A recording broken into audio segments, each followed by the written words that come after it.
Greetings, fellow citizens of Disneyland. Greetings, fellow citizens of Batuu. Bricky here along with my friend Tony Mendez. Today we're going to talk about the troubled 2 years of Rise of the Resistance. Just last week, or 2 weeks ago now, Tony, Rise of the Resistance had its 2-year anniversary. But it has not exactly been the smoothest 2 years I'm sure that Disney wanted for one of their most premier attractions that they have built in quite a long time. How are you doing today, Tony? Very good. This is something that's been on my mind. It's hard to believe that it's been 2 years. It doesn't seem like that much time has passed, but here we are. But looking forward to having this conversation.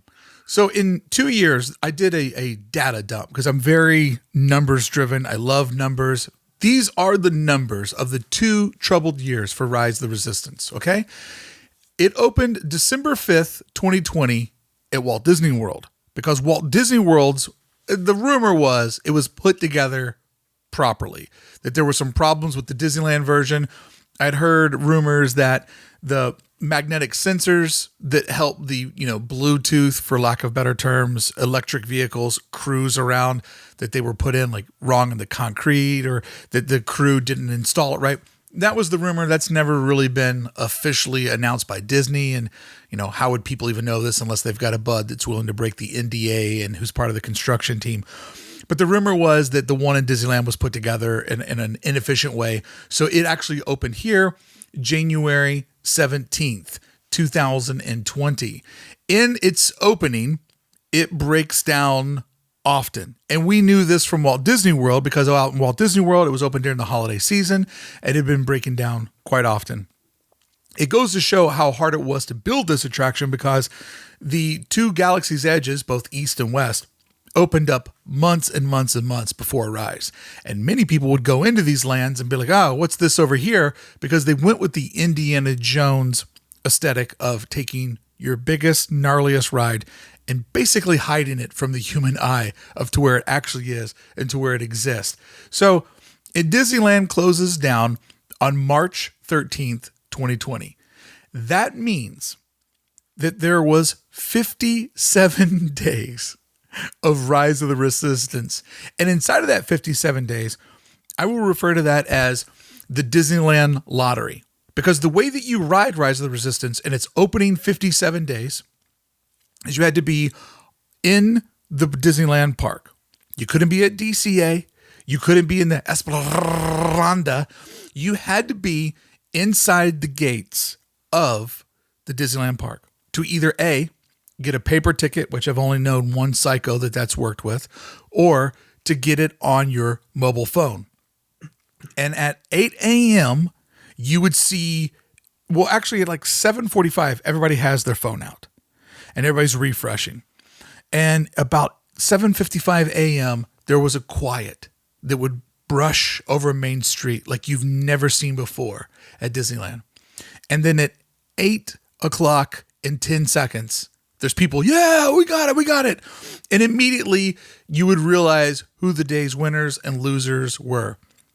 That system was so unfair because you would show up so early to maybe get the thing that you wanted to get or not. And I often think about how many people would go home completely brokenhearted that was their one day at Disneyland, visiting in from Chicago, visiting in from Ohio, coming in from back then in the good old days, coming in from England. They had one day, that Australian, to be inside of Disneyland. And if they struck out at 8 a.m. and then again at 1, they were done. It was a free-for-all is the best word to use. And correct me if I'm wrong, this is the first time we would see the boarding group system or the boarding pass system. And it was implemented. Everybody didn't really understand it or how it worked. And at the beginning, it was really confusing. Oh, I have to be inside the park, like before I can even attempt to do this thing, or, can I just like stand next to the Wi-Fi, like near that? It was really strange. And I got to first experience it at Disney World. Yeah. And this was January 2020 when I went on to Disney World and I got to go on it. And I just remember being in that, this is obviously pre-pandemic times because the crowds were at 5 a.m, crowds like you've never seen, just waiting to get inside Hollywood Studios. and it was kind of cold. But everybody was all in the same, thought process of, I have to get a boarding group. This has to happen. And once they let everybody in the gates, then everybody was just on their phones waiting for those boarding groups to drop. So just talk about the ultimate like pre-pandemic experience, right? Like we're never going to have that again. I don't think. I don't know. I would be curious to see how this whole thing would be managed today, and throwing the pandemic out the window, as hard as that is sometimes to imagine it not being this dark cloud that hangs over all of us in our beautiful Disneyland. But what I found interesting about the release of Galaxy's Edge and Rise of the Resistance is there was never an upcharge. And when they did that reservation window for the first month just to get inside of Galaxy's Edge, I kept expecting for them to upcharge that, or I was expecting for them to do a premiere party where, they'd do Galaxy's Edge nights or days before everybody else could get in there and be $500 or whatever. And I was really, really shocked that it was always free and that the, virtual queue was not an upcharge, because they clearly could have got away with it and the technology exists to make it pretty easy. I wonder if under current leadership, if all of this was happening all over again, would it be free to see Galaxy's Edge for the first time in your 4-hour window? Would it be free to get one of those boarding groups, or would this all be an upcharge right out of the gate? Yeah, I would say it's very safe to assume that they would probably be charging for that now, but different times. They did. I remember you went to a Guardians ticketed event. I did. Right before that opened, right? I did. I went to a Guardians ticketed event. I paid maybe $150. It got you Hollywoodland and the Tower. That was where the cutoff was. And you could ride Tower of Terror, or I'm sorry, Mission Breakout as many times as you wanted to. There was some limited edition food. Still remember that little big dog rolling around with his gamma ray donut and how happy he was. That was one of my favorite Disneyland memories. But yeah, they had in the past, they did a release for Pixar Pier too. And that one, I'm like, I'm not biting on that. I'm not spending money on that. I think that was a smart decision. But no, we would definitely see Avengers Campus become, free, but a limited footprint of people that were allowed in there. And Galaxy's Edge managed the same way. But on March 13th, 57 days after Rise of the Resistance opened, it would then close for 414 days. And out of its 2-year birthday, the attraction was closed 414 days, which is 56% of its lifetime. It was actually closed. So the attraction in its 2-year anniversary was only open, if you're doing the math, 44% of the time. Now, inside of all of that, Disneyland opens on April 30th. It had 207 days of the virtual queue. But the good thing about this 207 days versus the initial 57 days is you could now book Rise from the comfort of your own home, because you had a reservation saying that you were going to be inside Disneyland at, that's where you were starting your day at. And you could book that from the comfort of your own home, which I don't know if that was totally COVID protocol or just the, weighing down the opening of the parks. But man, oh man, in that 207 days, it was already a way better experience of setting your alarm clock, trying to be, well, that didn't happen. But it didn't happen at home. It not happening when you're laying in bed or making the kids breakfast is one thing. It not happening when you rushed out the door, beat traffic, tried to get into Mickey and Friends parking lot, did that power walk. I'm not running, but I am kind of running to get inside of Disneyland by 8 a.m. Like, the enormous amount of stress to strike out is way, way rougher on you than striking out from the comfort of your hotel room, your car, your living room, your bed, wherever you may be. Oh, yeah. So convenient. And if I recall correctly, you were on the front lines of opening. Yeah, I was there opening day. Crazy. You got there super early, right? You guys were in the rain, I recall, waiting, right? Yeah. And then, I mean, just so it's like you go through all these steps, you psych yourself up. You're surrounded by people that are all pumped and just as excited as you are.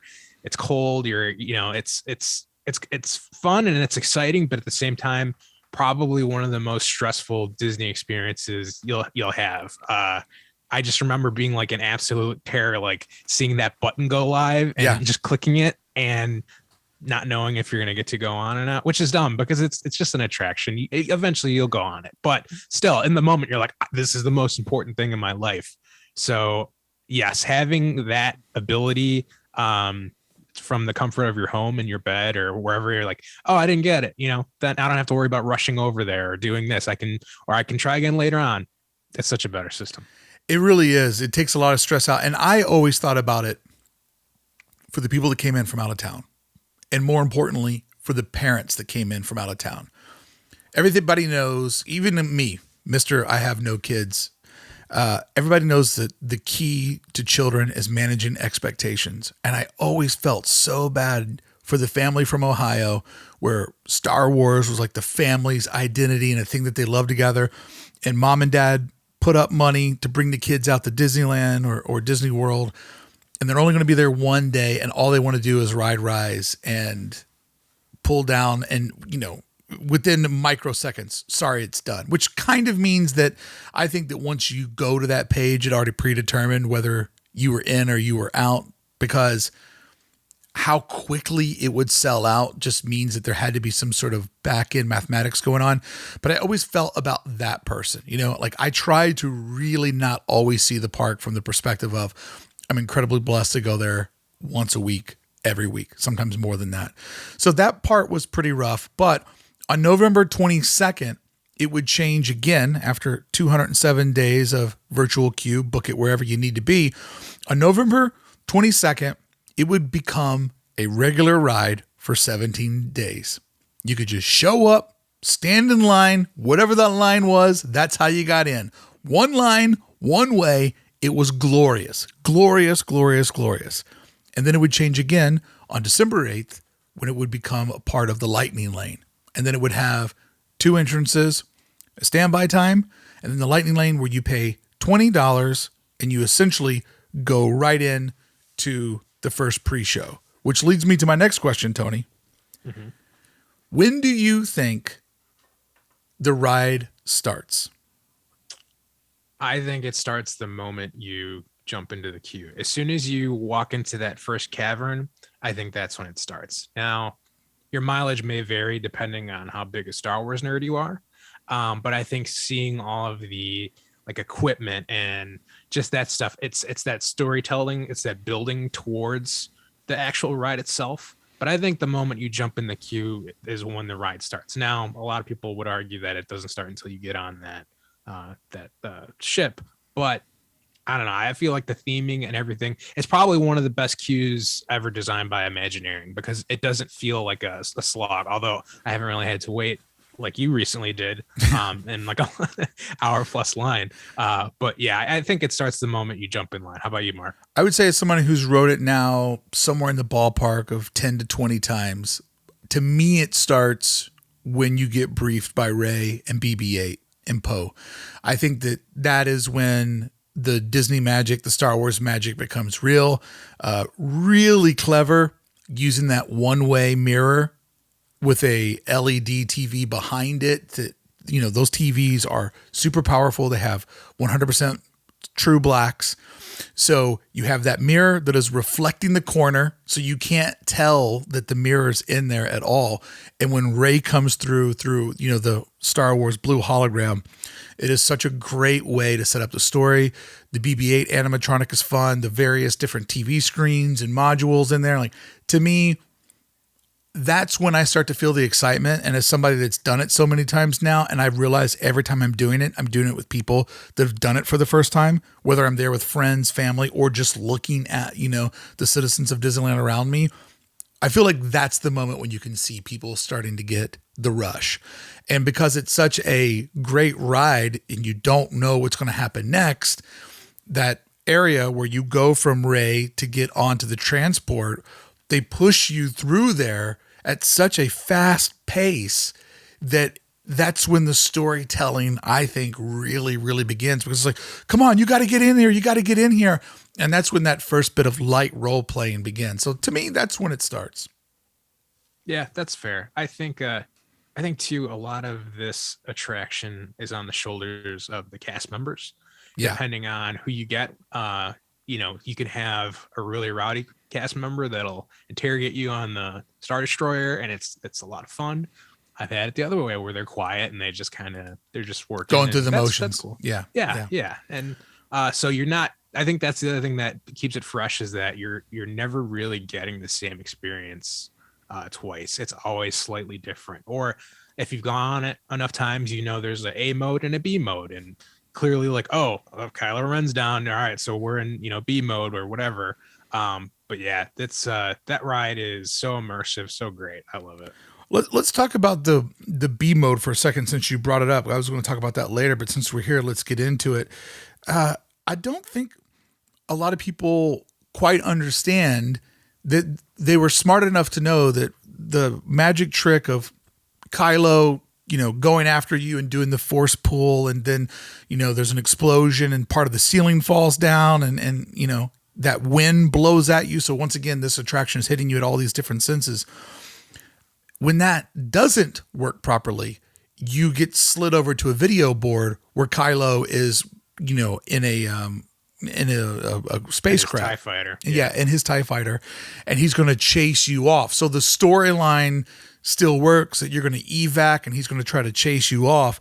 But that really shows a lot of foresight, I think, by Imagineering and design to say, this has got a lot of moving parts. If those miss, it's the climax. We got to have something else to give people, because, the lightsaber is not always going to come down through the ceiling. There are little things here and there that don't always work, but it's not the climax, right? Like imagine that you rode the Haunted Mansion and just the graveyard scene just wasn't there, like that is the climax of that ride. I mean, sure, Hatbox Ghost is sometimes off and you don't really get the whole magic trick there, but imagine just not getting the grand finale. So I thought that showed a lot of cleverness to say, this might not work. Let's make a backup plan. Yeah, and like you said, with that many moving pieces, I couldn't even imagine if something went down and there was nothing really to replace it, because it relies so much on different aspects. There's obviously the dark ride portion, there's the drop ride portion, there's so many nuances to that ride. It's crazy. Now, let me ask you this. So there's the A mode, there's a B mode. This is obviously a newer attraction, even though it has a lot of these moving pieces. Did you foresee it breaking down as much as it still is? I always thought like technology is here, like they've got it down to a science. This is going to be the best designed attraction we've ever seen, with very limited to no breakdowns. But it seems like it breaks down pretty often. Yeah, and from what I've understood from talking to people that are engineers on this attraction, that they literally have it designed that if one little thing misfires, the whole thing comes to a standstill. I don't know if the engineer was over exaggerating. He was like, one light bulb doesn't work, the whole thing stops working, because it needs to be super perfect, and they need to protect the guests against things like, video boards not working right. I mean, you can't go through there and have a Microsoft, warning sign and then blasters shooting from that monitor. So I think they're really particular about how efficiently they want it to run. I will say this, it does still break down, but it doesn't feel like as often or as long, because there were some times where it would just go down at like 10 a.m. and that was just it for the day. I do know that one of the reasons why this attraction closes earlier, so let's say the park tonight would be open till midnight if it were summer hours. Rise closes at 8. You have to get in line for this attraction by 8 o'clock. That means everybody that's in 8 will cycle through by 9 o'clock. Park reopens at 9 the next morning. They have a 12-hour window to get in there to do daily maintenance. And it takes that much maintenance every single night to get it ready for the next day. So I think they've learned kind of what they need to do overnight to get it to where it's at. Also, with the trackless ride system, all of those vehicles need to get a full charge, because all they're doing is getting that quick hit, loading and unloading. There's a magnet there that's going to give them a quick charge, but is that going to be enough for them to run the entire day at the pace and what they need to do? So I'm sure that is just kind of keeping them above, 40%, but they need that overnight to get the full charge of all those ride vehicles and stuff. So yeah, it is a lot of moving pieces. And I heard Bob Gurr talk trash about it at this event that Mice Chat put on before D23 2017. I believe that's where it was, or maybe it was. Yeah, it was 20. I don't know. It was a Bob Gurr event that I went and saw him speak at. And he was talking trash about it, that it's too many pieces that have to line up. He's like, this is a theme park, not a museum, it's a theme park. You got thousands of people going through a ride every hour, and this new thing needs all these different pieces to line up. And if they don't line up properly, then the whole thing falls apart. And he got a real standing ovation. People really enjoyed Bob Gurr talking trash about Star Wars Galaxy's Edge. It was definitely not a crowd of people that liked IP in the parks. But moving over to what I wanted to ask you is this, Tony. Do you think that theming this after the sequels will hurt this attraction in the long haul? That's the biggest question, I think, with this attraction and the land as a whole, Batuu. Land is easier to fix than the attraction, though, wouldn't you say? That's true. But I do feel like there are certain elements like Kylo Ren's ship, or there are certain things that are very specific to the sequel timeline. Yeah. Obviously, the rest, I mean, sure, they could probably replace it with something else, but that's a giant piece of, property that they'd have to do something. Regardless, the attraction itself, because that is so hardline in the middle of those movies of the sequel trilogy, it really will be difficult to see like how well it does in the future, because I do feel like already, I mean, those movies aren't that old, and I feel like they're already kind of distant memories to a lot of people. And I know there's a lot of people that really enjoy them and like them, and I really like the middle one. But I don't know. I don't think it has the legs that they thought it was going to have. Obviously, when they rebooted this whole franchise, they thought, we're golden. All we have to do is just keep pumping Star Wars stuff out. People will eat it up. Doesn't matter what it is as long as it's Star Wars. Hasn't worked out that way. That hasn't been the case. No. So obviously now we're in a time where I think Mando has the attention of everybody and captures that nostalgia and that perfect balance. So it remains to be seen whether or not you can actually go back and retrofit it to make it more Mando friendly, or I just think that's an attraction that they really, really dug deep into the story aspect of it and putting it in that timeline. But yeah, it's tough to say. I mean, but like I always say, like, even though I don't really have an affinity for those sequels as much as I do the original trilogy or Mando, the attraction itself, it's still fantastic, and I will always enjoy riding it. So that's kind of secondary, I guess. But what do you think? Well, I think they were smart that they based it around the most successful parts of the sequels. Kylo Ren, beyond a doubt, is the most popular, iconic character, and he is the star in this attraction. They also went with Stormtroopers, which are evergreen. Stormtroopers somehow became the skull in pop culture. I mean, it is just a flawless design. So I think that puts them in a good spot. Rey's just in a pre-show. We see Finn in the AT-AT room very briefly. So there's not a lot of those other things happening. I would say this: I'm not trying to spend their money, and I'm not going to laugh at how much this would cost, but it is essentially a Star Destroyer type vibe. It could easily be Darth Vader in there. The X-Wing could be painted to Luke's X-Wing. I mean, it wouldn't take $1 billion. It would take much less than that, to take this ride and to make it about the original series. Wouldn't take a lot of money at all to do that. I thought you were going to say it wouldn't take a lot to add Captain Phasma to the ride, which is what everybody really wants. She had so much hype going in to Phantom Menace, and you're like, that's it? That's all she does? Like, wow, we were sold a bill of goods. But I don't think that it would be that hard to make it New Hope friendly, in that wheelhouse. But this is what I wanted to talk about. Like, it's already, I think, I'm not talking about the ride system. The ride, the experience, the rush you get, that's legit. But I'm talking about its relevance. It's now hitting its 2-year anniversary. And if I'm being dead honest, as somebody who loves Star Wars and loves Disneyland, it's not as relevant 2 years later as it was on January 17th. Yeah, no, not even close. I think plus when it came out, those movies were that we hadn't seen the ending yet.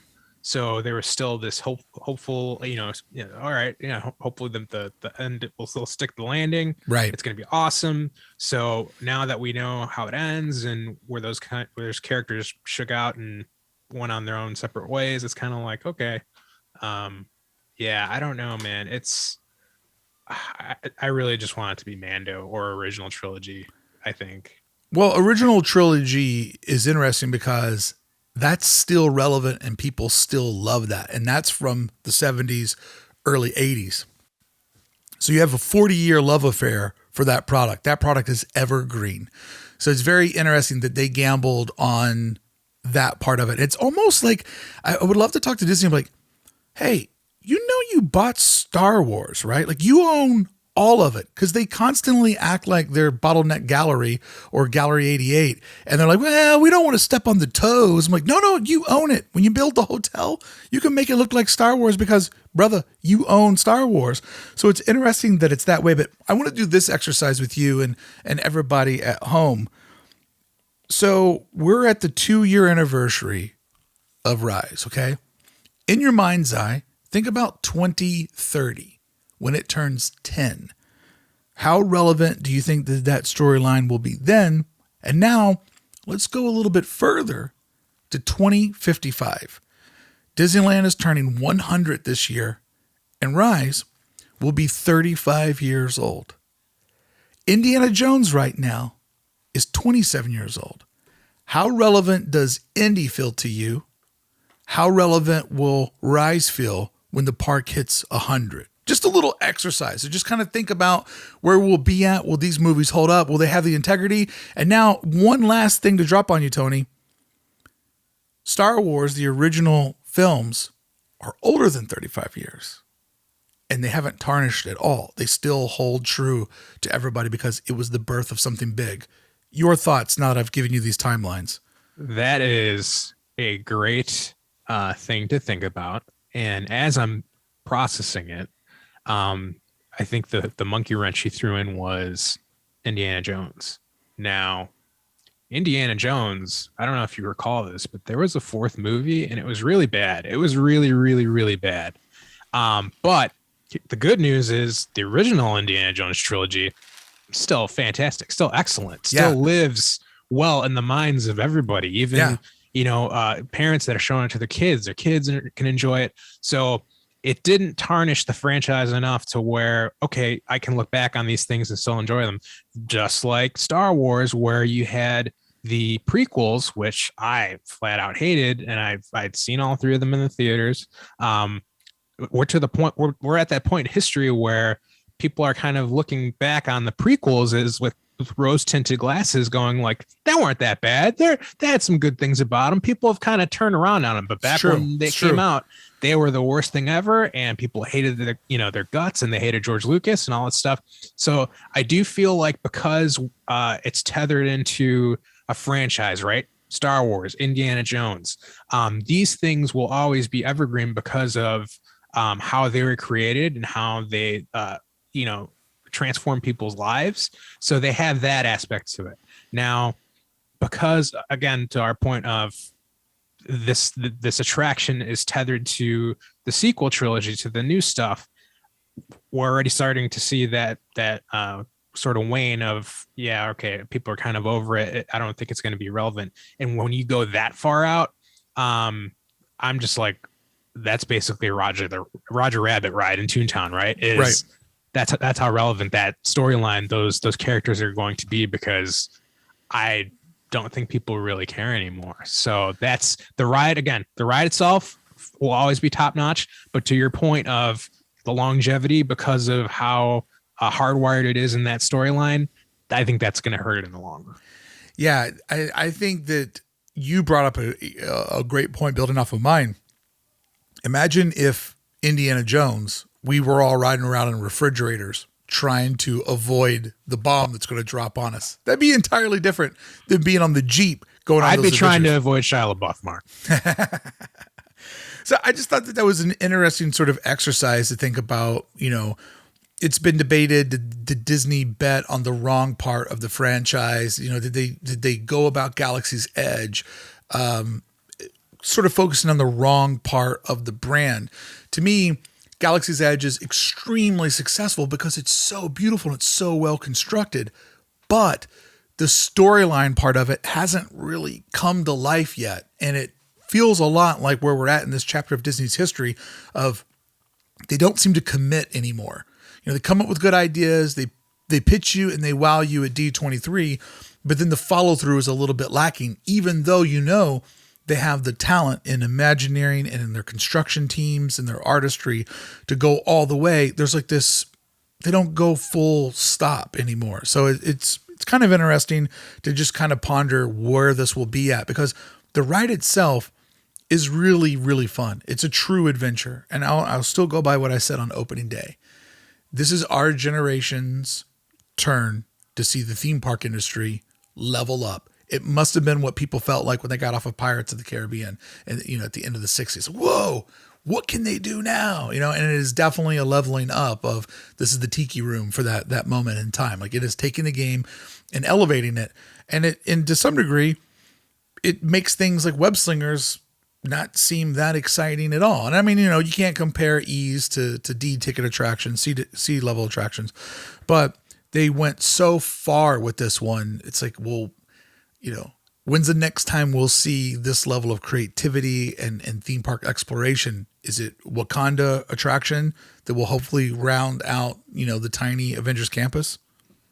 Yeah, it's that's a really good point of where do you go from here, right? Right. Like, this is the ultimate pinnacle of Disney Imagineering. They've taken tried and true things and they've kind of hodgepodged it together to make this incredible attraction. But that just makes people's expectations that much higher. I've heard you use the Avengers analogy of like Infinity and Endgame were so epic, and like now it's kind of hard. Like okay, let me go back and watch like this single character do this one thing, and you're like, the stakes aren't there, the level. So it's like we've been given our dessert, already, but we want more. And it's like, well, how do you top it? Like you can't. Like you have to. There has to be a cap, I feel like. So I don't know, man. Where do you go with after Rise? It's difficult. It really is. But I'll tell you, one of the things that I sincerely enjoy about Rise and why it is successful to me and why it feels very Disney is I think that they did a really good job of having a blend of practical effects and digital effects. Like the fact that it's not all video boards, it's like Pirates of the Caribbean over in Shanghai. You can use digital boards to do heavy lifting, but it's the frame around them that is so important. Like if you just, I've never ridden on these attractions, but I've seen some things at Universal where you're straight up, it's just full on digital board that you're cruising past. And I love that Disney takes the time to build a sunken pirate ship around you. And then to see the video board, you have to look through the windows of the pirate ship. I love that on this attraction, when you're in the interrogation room, the angle of the bars, the way that the room tapers, when Kylo comes across and the stormtroopers come across, like there is a magic trick there. Or when the fleet is coming in, to sort of attack the ship that you're on, you have the two animatronics, you have the control room, and then those video boards are really doing, the magic trick, but it's everything else around it that makes those video boards feel like a window to space. For example, when you go into the stormtrooper room, and there's just stuff kind of cruising by. So I do love that there is multiple levels of storytelling. That's what Disney does really well.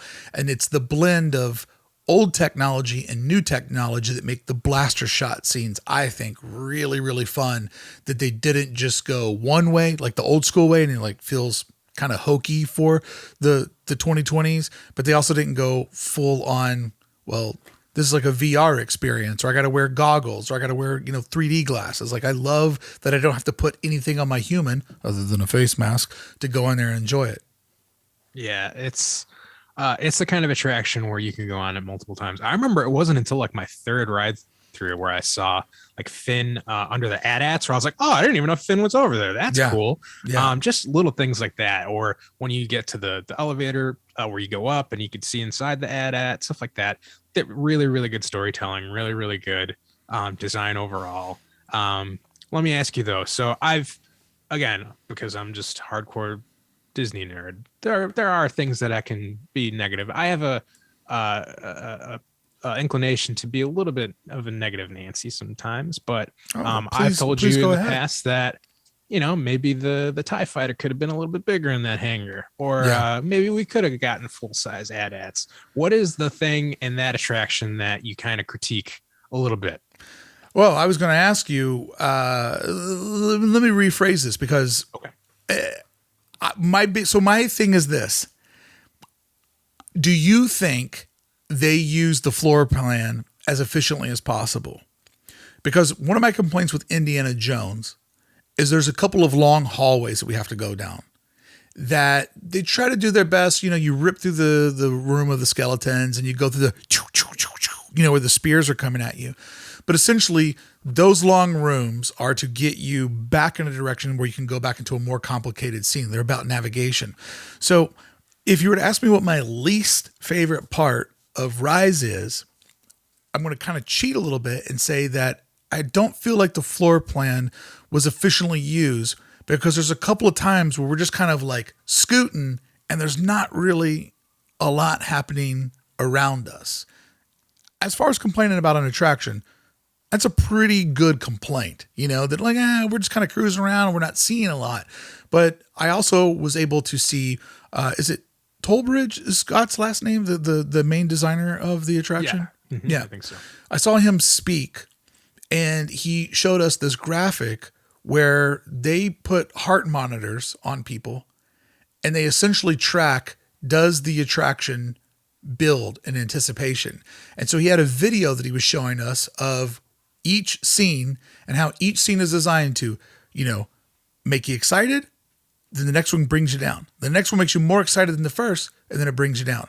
And then it gets more excited. And essentially the wave kept going down, but taking you up higher the next. And the pinnacle being the drop when we got to go back into Batuu. So it's really interesting that those quiet scenes are in there to get you ready for the next big punch. And in my editing in my videos, sometimes I'll take music out of a scene because I know that music in the next scene is going to be doing a lot of heavy lifting. Like in the video that Dylan and I did, I went quiet before I used that Iron Maiden song because I wanted to reset people's expectations of the music so that when the Iron Maiden came on, you're like, whoa, is Bricky playing Iron Maiden in a Disney video? Like, I've never seen this before. So I wanted that magic trick to really like get people emotionally into it. So my biggest critique overall is I feel like some of those long rooms, there's not a lot happening in it. That's fair. Yeah. I mean, it's pretty slim pickings. Like I said, just some scale things with the replica ships, little stuff like that. I mean, they put 9 on the ride, which that's all I needed. Like that is one of my favorite Star Wars aliens. But that's it. That's all I needed. But so let me put it to you this way, because I was going to ask you, because my biggest critique was sort of the resetting of the clock, that there's not a lot happening. But now I want to get more specific. I need from you your favorite scene and your least favorite scene. I would say my favorite scene has probably got to be I really like the scene where you go through past the gunner turrets, when your droid stops and go, just because like, for me as a Star Wars, like growing up watching those things, the Starfighter stuff was always my favorite. So getting to watch like the battle while also seeing the cannons go off was always like a really cool little thing that I don't really think, because in the movies they cut to it so fast and you don't really, but to be right in the middle of it and like squeak past it, I always thought was a cool scene. Obviously the bigger set pieces are cool too, but to me that just kind of speaks to like a more the movie scope of it. It just kind of fleshes it out a little bit, where that kind of puts me more like I'm in the movie, I guess you could say. So that's my favorite scene. So it's weird because Seeing the AT-ATs is cool. Scale's a little bit off. Getting to go up, that's a really cool room. But I think the thing that they did that always makes me feel the Disney magic the most, because it's a practical effect, but it's a smart effect, is I really love when the lightsaber comes down through the ceiling. Like he's chasing at you. You go into a room. You're sealed off. It's a setup to the next thing. But man, oh man, when that lightsaber comes down, I'm just like, I can't wait to see everybody's reaction around me, because a lot of people don't know that. So I really, really like that. As cool as this scene is, I have problems with, I mentioned it earlier, when our carts come in and there's Kylo on the bridge with, what's the redheaded guy? Captain, oh my God, I can't even think of his name now. It was Poe Dameron was calling him Hux, General Hux, because he was calling him Hugs in the movie. There you go. Hux. So he was in this thing called, oh man, Pete of Ireland, or I can't think of the name of it. He played a complete idiot on this show that I watched, and Beth and I always laughed that it's like that guy, because his name was literally, I think, Doofus in the show, and he's in that. But anyways, that room where you come in, right, and then the fleet comes together. The scale is kind of weird. Like, our carts don't go all the way in. We see the back of the characters. Like, I feel like when they turn around, it could be a little bit more menacing. Like, I feel like if that bridge was not as tall, and when we came in, the turnaround felt a little bit more like an attack on it. It's like, I don't know, like, just the scale in that room has kind of always bothered me. It's like the things that should be close to us are too far away to really have the impact that I think that room is intended to have. I think for me, probably the worst scene on that attraction is just the probe droid scene, where it's like, oh no, we're caught, and then he kind of just bops down or bops up, and he's really little. Like, it's really like, he doesn't look as big as he does in Empire. No. Like, it's a really little one. He just kind of pops up, and then he's gone, and then you kind of drive away. But that for me is kind of the weakest part. Yeah, I want to ask you this: if you had to think about square footage and getting the most bang per buck, rank these for me. Indy, Mansion, Pirates, Rise. Okay? Like, which of those attractions do you think maximizes every bit of show scene? And which one of those do you think falls a little bit short on having some scenes? That's really hard, man. I think I put Rise last, because I feel like that one, you kind of brought up the point how it does suffer a little bit from like long scenes that don't really have a lot going on. So I think they could have planned that one a little bit better in terms of how that space is used, and getting you to the next scenes. Again, not bad. No, by any means, none of these attractions are bad attractions. This is four of the greatest things you're ever going to do in your life. Four of the greatest things ever. But if I have to rank them, I'm going to put Rise last. And I put Indy last. You put Indy last? Okay. I put Indy last. I was going to say Indy next, but yeah. Indy is, like you said, it's really just, the more I think about it, you're right, which is it's just long hallways to get you to the next section. So there's that one. Those hallways too, because they use kind of like blacklight effects, they feel very much like Carnival in Town trailer, dark ride, which is kind of cool because it kind of has like an old school aesthetic to it. But I put Indy last. Now, what do you think out of those four bangers? Which one do you think uses the footprint the most efficiently? I'm gonna say the most efficient is Haunted Mansion, and only because it came after Pirates was done. I feel like for that small of space and to eat up that many people for an attraction, it's basically, it's taking everything they learned on Pirates, and it's got probably, it feels like half of the size of Pirates, but you still get that just as much of an immersive experience that you do on Pirates. Now, Pirates is probably going to be number one for a lot of people because it's just such my number one. Yeah, I think there's only one scene in Pirates that I think needs improvement, and that is when you're going through the broken ship's belly, because it's dark. There's not a lot that happens there, and unfortunately, it kind of makes it just kind of like peter out at the end. I think what they could do to fix that room is very easy. Install some fans where all those embers are and just blow hot air on you. Because I think that if you felt the fire in there, it would make it feel so much more real. I thought you were just going to say go on the Walt Disney World version, which is just they just cut out entire scenes and it's just like 5-second long tracks. You mean Pirates Light for busy professionals that don't have time to do the whole thing? Diet pirates? No, I mean, those are 4 amazing attractions. And I think Rise definitely fits in there. But it's, you know, it's interesting to think about the long haul, the history, the prestige, where it will be, and how fun would it be if for 45 minutes we just said how great it was. Hey, everybody, I hope you enjoyed our breakdown today of Rise of the Resistance and its troubled 2 years of history. I hope you enjoyed some of the fun facts and the way that we looked at it and the timeline. And I'm just going to say this as we end today, Tony. I wish it a better 2 years than its first 2 years. Absolutely. May the force be with you, Rise of the Resistance. You are a damn good attraction. You deserve better. Less breakdowns, but bring back just the lines. The lines work. Let me go through the line and go on the ride. It works. That's all I'll say. You're like old Ben out in the desert. Nothing you're saying is making sense. Friends, thank you so much for showing up for this week's episode of the podcast where Tony and I talked all about Rise of the Resistance. And if you enjoyed today, please subscribe to the channel, give the video a thumbs up, or leave a comment below. And I want to thank everybody for all the comments we got last week on our top 5 questionable decisions of 2021.